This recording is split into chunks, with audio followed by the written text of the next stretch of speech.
बिहार में सर्वाधिक बोली जाने वाली भाषा भोजपुरी और मैथिली को लेकर के एक बड़ी जानकारी सामने आई है। भोजपुरी और मैथिली को लेकर के गूगल ने बड़ा फैसला लिया है, जो आप जानेंगे तो आपको भी खुशी होगी और बिहार के लिए भी यह अच्छी खबर है। गूगल से अक्सर आप ट्रांसलेट करते रहे होंगे। जब भी कोई भाषा समझ में नहीं आती है तो आप सीधे ट्रांसलेट कर लेते हैं। वैसे ही अगर आप सिर्फ मैथिली और भोजपुरी के जानकार हैं या फिर दूसरी भाषा को अपनी भाषा में लिखना चाहते हैं, मैथिली में या भोजपुरी में ट्रांसलेट करके लिखना चाहते हैं, तो गूगल ट्रांसलेट ने बड़ी सुविधाओं में इजाफा किया है। 24 नई भाषाओं को जोड़ा गया है। 24 नई भाषाओं का सपोर्ट आपको मिलने वाला है, जिसमें भोजपुरी, मैथिली, संस्कृत भाषा भी शामिल है। आप असमिया, डोगरी जैसे लैंग्वेज का भी प्रयोग कर सकते हैं। अगर देखा जाए तो गूगल ने कुल 133 भाषाओं को ऐड किया जो सपोर्ट कर रहा है। गूगल ट्रांसलेट 133 भाषाओं में आपकी बातों को रख सकता है।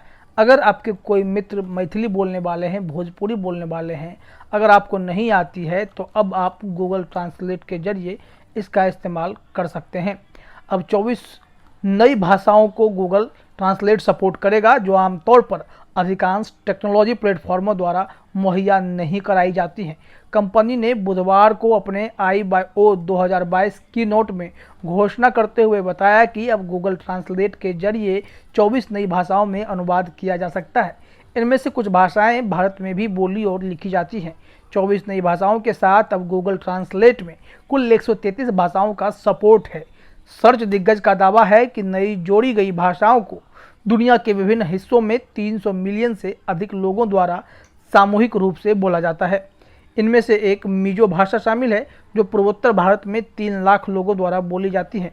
इसके अलावा लिंगाला का उपयोग मध्य अफ्रीका में लगभग 45 मिलियन लोग करते हैं।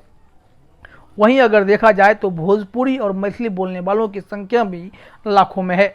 24 नई भाषाओं को जोड़ने के लिए गूगल ने कई प्रोफेसरों और भाषाविदों को शामिल किया, जो मूल रूप से इन भाषाओं को बोलते हैं।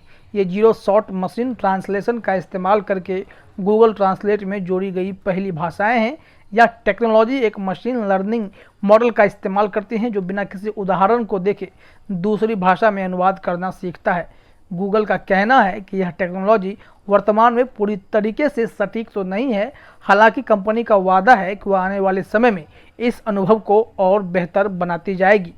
गूगल I/O की नोट में कंपनी ने नए वॉलेट ऐप को पेश करने के अलावा Wear OS और एंड्रॉयड टैबलेट के लिए नए फीचर्स की भी घोषणा की है। सर्च में कुछ महत्वपूर्ण बदलाव भी किए गए हैं, जिसमें मल्टी सर्च को सुधारा गया है और एक नया सीन एक्सप्लोरेशन फीचर भी इसमें शामिल कर दिया गया है। तो है ना यह खुशखबरी। अगर गूगल ट्रांसलेट के जरिए आप किसी भी भाषा में खुद को कम्युनिकेट करना चाहते हैं, भोजपुरी या मैथिली में लोगों को इम्प्रेस करना चाहते हैं, तो यह गूगल ट्रांसलेट आपको मौका दे रहा है।